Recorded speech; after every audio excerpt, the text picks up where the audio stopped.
got majorities in the House and Senate on the federal level, but then we lost our way.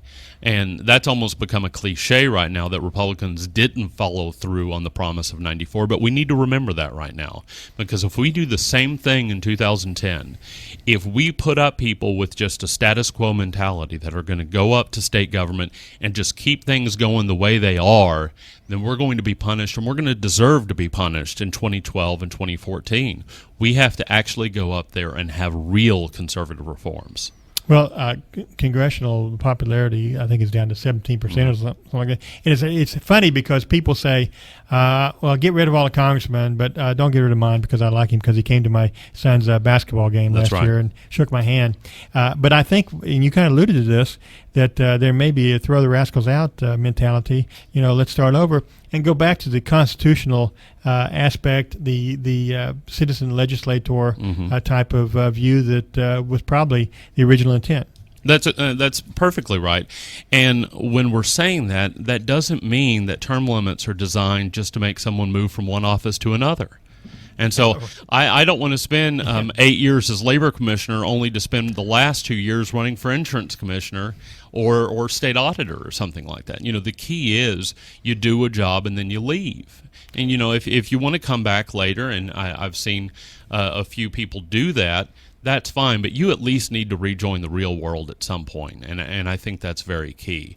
The term limits are not just musical chairs. It's not, okay, step up and get into another seat now. Well, Tom Coburn served in the U.S. House back when the Congress was actually considering term limits. That's right. They're not under consideration anymore.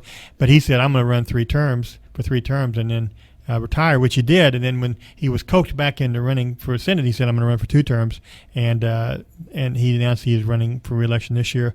But you can bet in 6 years, if he wins, he will not run again. And I'm very happy about that. When he ran in 2004, I said, look, we've got somebody with experience, yes, but we also have someone that had the integrity to actually get out and leave. He went back to Muskogee for a few years. He delivers babies. That's right, and that's good. Yeah. That's the kind of perspective we need.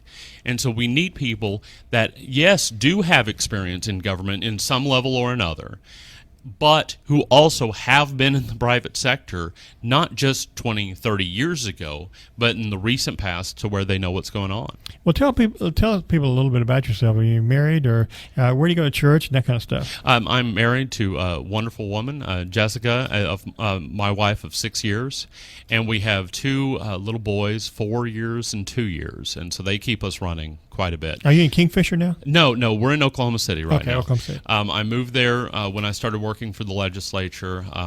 We had been living in Norman for a while before that.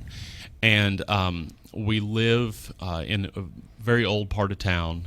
We've got an 80-year-old house that kind of reminds me of the house in It's a Wonderful Life. I always wonder if the banister is about to come off in my hand as I'm walking upstairs. But I get to make a lot of trips down to Home Depot and Lowe's to start fixing things up. But our 2 boys keep us running, and we go to church at Christ the King Church in Oklahoma City. I understand there's one with the exact same name in Tulsa as well. Okay. So we've been going there for quite a while, very active in our church, and enjoy our time there. Have you had any endorsements from people we might know about? Or no, the groups haven't really started endorsing my race yet. That's one of the joys of running for something like labor commissioners. It's so far down on the totem pole that you really don't get as much scrutiny and endorsements and things like that on the early end, but we're very proud of the grassroots network that we've set up. Well, a lot of people, unfortunately, would say, labor commissioner, I have no idea what that guy does. I don't know how that.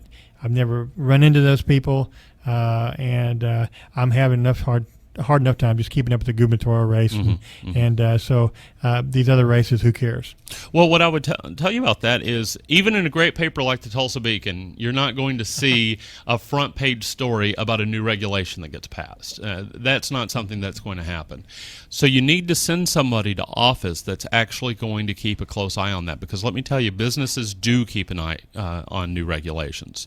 There's something that comes out every year called the Small Business Survival Index, and that's something something that I've paid attention to every year while I was in the state legislature as a staff attorney, and then since then. And I keep an eye on where we are on a competitiveness scale for small business. We're constantly right smack in the middle. And the reasons we have great property taxes here compared to other states. Right. We have great energy prices compared to other states, a decent crime rate. But our workers' comp system is ranked near the bottom. Right. Our regulations are very heavy, and our bureaucrat tax, I call it, the amount of public workers we have compared to private workers, even on a per capita basis, is huge. And this ranking consistently, like I said, ranks us in the middle because of those factors. So we have to have someone that's actually going to address these things. We just have a couple of minutes left, but if I owned a manufacturing company in California, I would want to get out of there and come to Oklahoma because we have a great Votech system. The traffic problems aren't nearly what they are there. Crime's not as bad. There's a lot of reasons to sell Oklahoma, but these impediments seem to be standing in the way. That's exactly right. And we're not really competing with California and New York on a day-to-day basis. We're competing with Texas, Colorado, Kansas. So we need to make ourselves shine compared to those states. We need to show that we're serious about a pro-business climate, that we're serious about skilled workers in things like our Votech system, and that we are going to move to an economy that welcomes new. We've been talking with Jason Reese, the Republican candidate for Labor Commissioner. How can people contact your campaign? www.reeseforlabor.com, or you can go ahead and email me directly at reese@reeseforlabor.com. And that Reese is R-E? R-E-E-S-E. Well, thank you for coming on the show. Appreciate it, and best wishes in your campaign. Thank you very much, Charlie. And we'll see you next time on Tulsa Beacon Weekend.